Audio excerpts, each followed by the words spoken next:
민법은 법의 기초로서 민법 입문은 어찌 보면은 법학 입문이다. 이렇게 얘기를 할 수 있을 것 같습니다.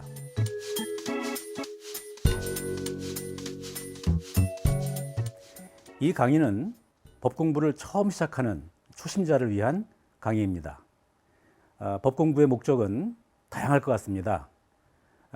그런데 이 강의는 법 공부의 목적이 무엇이든 간에 모든 초심자를 위해서 설계되었습니다.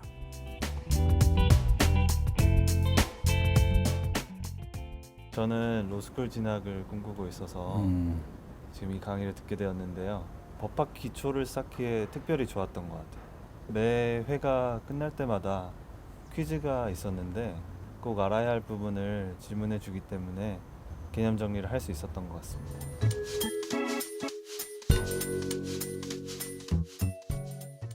법학 초심자들에게서 많이 듣는 질문이 민법 조문을 다 외우면 민법 공부를 잘할 수 있느냐 이런 건데요.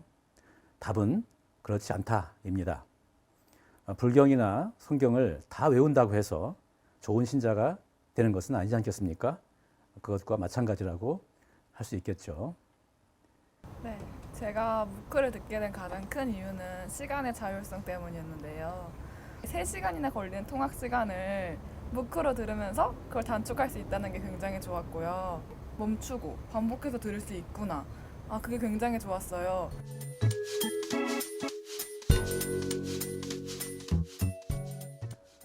법 공부는 복잡하고 거대한 법 구조를 이해하는 아주 긴 과정이다. 이렇게 얘기를 할 수 있습니다.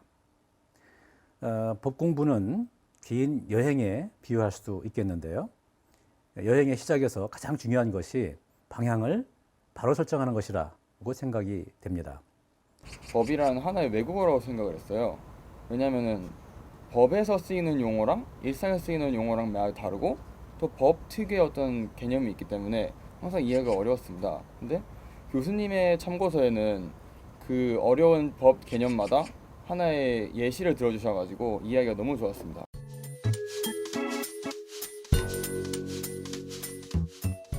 민법 공부에서 가장 중요한 것은 기초 원리를 정확히 이해하는 것이라고 생각합니다. 이 강의의 목표는 단시간 내에 민법의 기초를 단단하게 구축하는 것입니다. 시간을 아끼고자 기초 원리를 소홀히 하는 것은 신발끈 매는 시간을 아끼고자 끈을 풀어 헤친 채 서둘러서 먼 길을 떠나는 것과 같다고 생각합니다.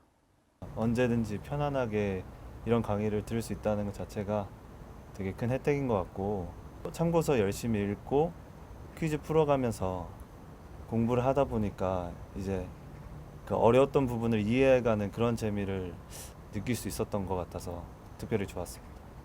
민법이라는 게 법을 공부하려는 사람들한테는 가장 처음에 준비 단계라고 생각해요. 무크 민법 강의를 들으면 그런 법을 공부해보려는 사람들한테 튼튼한, 단단한 신발끈 같은 존재가 돼서 좋은 기반이 되어줄 거라고 생각했습니다. 교수님 덕분에 또 학기에 부모님도 자주 뵙고 또 막 집에서 수업을 듣는 특별한 경험을 한 것 같습니다. 그러니까 이 무크 강의 이 형식 때문에 효도도 할 수 있다 이런 얘기가 되네요. 그렇죠. 부모님이 매우 좋아하세요. 네.